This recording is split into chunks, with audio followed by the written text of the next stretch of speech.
and welcome to my presentation on Wising Participation through Expert Coaching. So I will be doing NHS referrals. So I'm going to be focusing mainly on being referred for a stroke.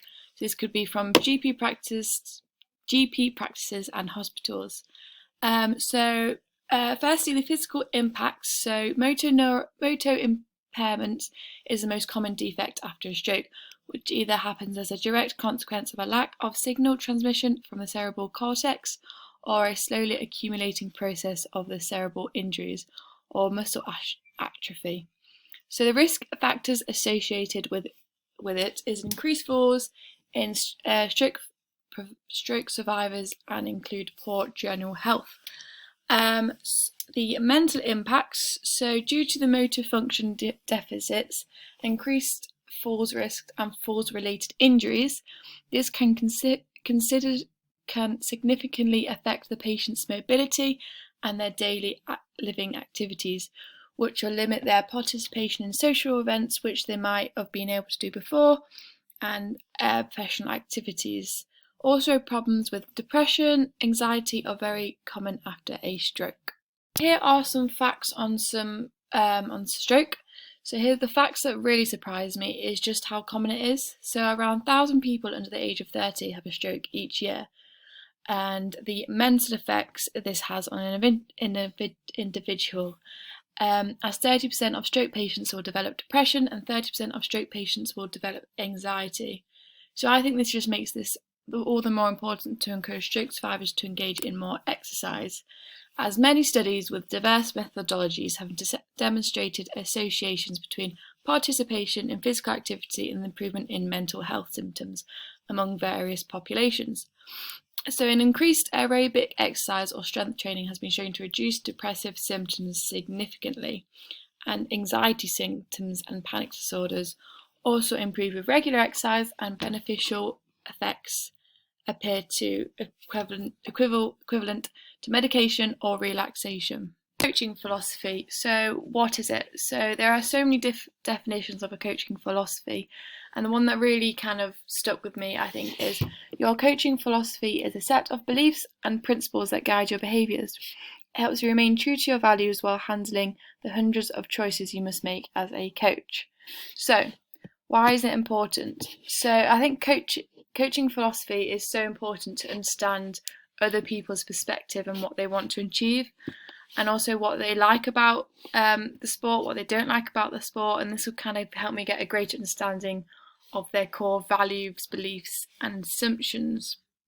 And it also helped us to develop a shared philosophy, as I may need to develop empathy and knowledge on the referral, and just kind of accept that our philosophies is just a lot different to what theirs is. Because I believe sharing coaching values is essential in developing the coaching correct atmosphere, ethos and relationship, ensuring all involved understand clearly what is expected from them. So as a coach working with GP referrals, I probably will not fully understand the impact of the illness and disease of which they have experienced. So in these kind of sort of circumstances, developing empathy and understanding and emotional intelligence to create a shared philosophy can be very challenging, yet this is kind of like the cornerstone and what is most important in community coaching. So what is mine? So I, as a coach, kind of want to be the most encouraging and make the most positive environment that I can. So I want to be make people feel comfortable and be able to kind of say what they want, say what they do like, say what they don't like, to get the best possible session for them. So I want to be a transformational coach. So this is kind of like a life coach. Like, it's less focused on the skills, it's more involves people bettering themselves and their lives and bringing about necessary changes. So transformational coaches work on changing the way they see themselves and kind of help them think more positively about themselves. I think this will really affect the group really positively, as if I have a shared philosophy with the group, I am able to gain a better understanding of what they want to get out of the session, so I'm able to adapt the session in certain ways, so it kind of fits them the proper way, and I feel like they're gonna work harder, put more effort in if they're working towards something they actually want to do. So moving on to the philosophical, political and social ideology. So there are so many outside factors that's going to negatively influence my group to motivate or have motivated them to start joining physical activity. So firstly, we live in a neoliberal ideology, and it's used to promote a competitive individualism in which the pursuit of victory is presented at its purest form, or of personal self-expression. So a competitive environment is being pressured on everyone really to make equally greater in the sporting industry. So this could put my group off for many reasons. Firstly, by not thinking they're good enough to join, and that someone is going to beat them, or someone's gonna judge them for not doing as well. So as you'll see later on, I've kind of designed my session so it's not going to be presented in that way. There's also many other things in a neoliberal ideology that could discourage people from joining. So I believe in competition as a primary basis for assessing merit and allocating reward. This is to do with kind of people doing sports just because of their reward at the end, kind of getting the trophy, getting some money. And I want to discourage that from my session and kind of get people focusing on themselves and kind of be competitive against themselves. Pierre Bourdieu, the social theory. So, according to Bourdieu, behaviour is directed by the habitus. This forms an unconscious basis for behaviour, thoughts and emotions, in every possible situation. So Bourdieu considered the habitus as class-specific, because within a social class, one is generally confronted with comparable situations and experiences as well as similar opportunities. So why is habitus important to my group? So habitus is related to social position because within a social group, people face similar possibilities and live in comparable conditions and kind of have similar experiences within the group. So the people in my groups, their habitus might have changed due to their stroke. This might maybe be able to be because they were not being able to do the same things as they was before, that they might have lost their job, they might have had a different income now, so their habitus may have well changed. Produces practice in combination with capital and in a particular field. So capital can be defined as a usable resources of power, and the main forms being economics, the income, cultural, social and symbolic. So my group again will probably have a low capital due to the stroke, as maybe their connections might have been decreased due to a loss of mobility.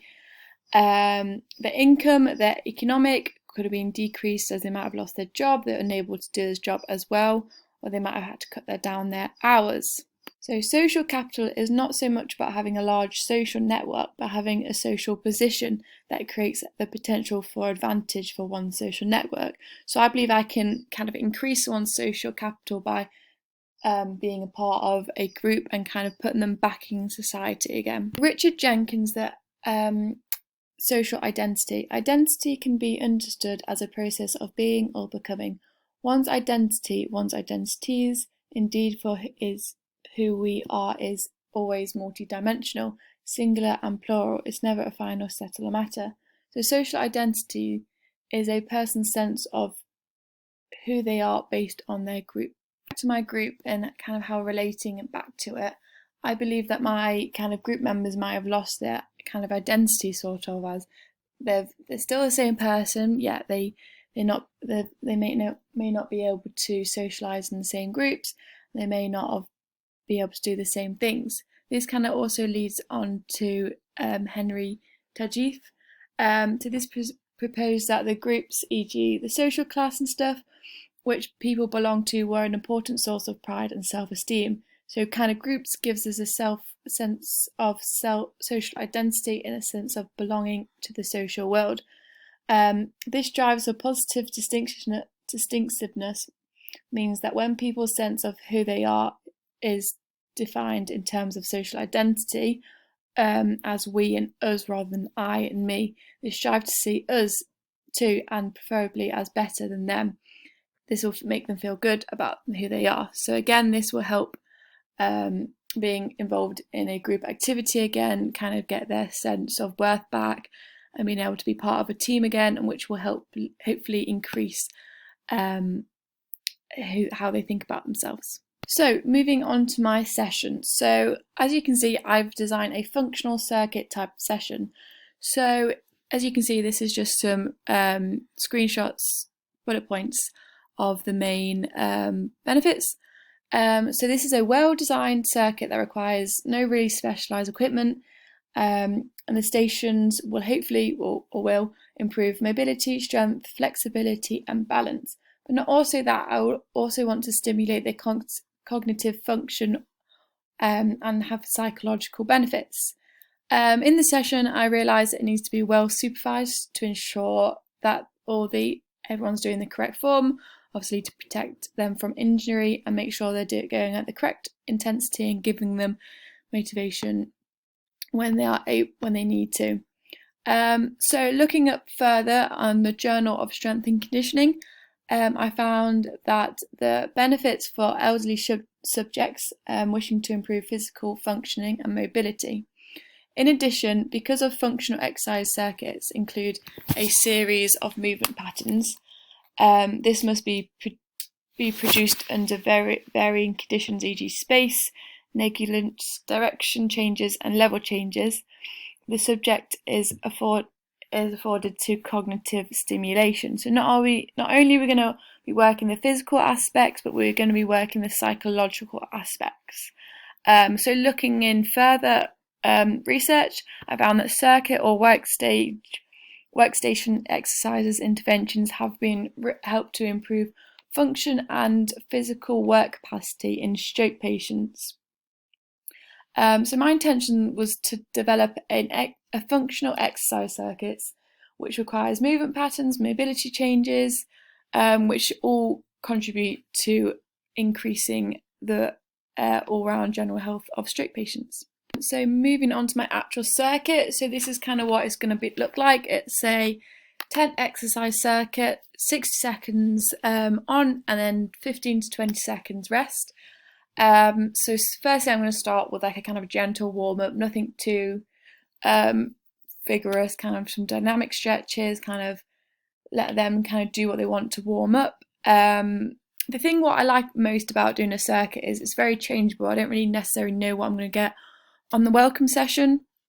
So as you can see, the blue is kind of if they want the adaptations to make it easier. So if they're unable to do certain things, I've incorporated that. And then the red is kind of making it harder for them.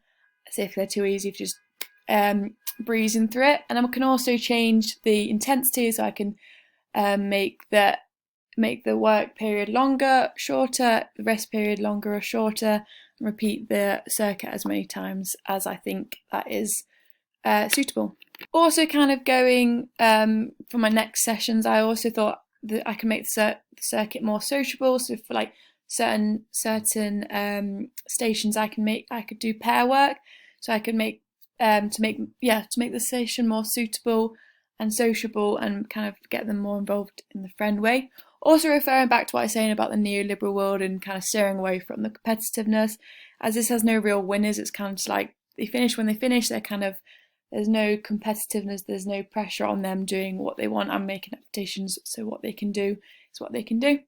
So the session's aim, so I'm going to improve muscular endurance, increase mobility and range of movement, and increase cognitive function. So yeah, they're my main aims. And lastly, conclusion, how can expert coaching increase participation in strokes? So I kind of want to mainly focusing on my coaching and how I can make them feel comfortable, and it's not necessarily be what I'm going to be coaching, but it's kind of the way I'm doing it and what kind of coach. I want to improve their social identity so they come back and feel better about themselves. So moving forward, I want to be able to increase the circuit intensity, maybe add weights, and kind of just hopefully improve their cognitive function. So yeah, there's my reference. I hope you enjoyed, and yeah, bye.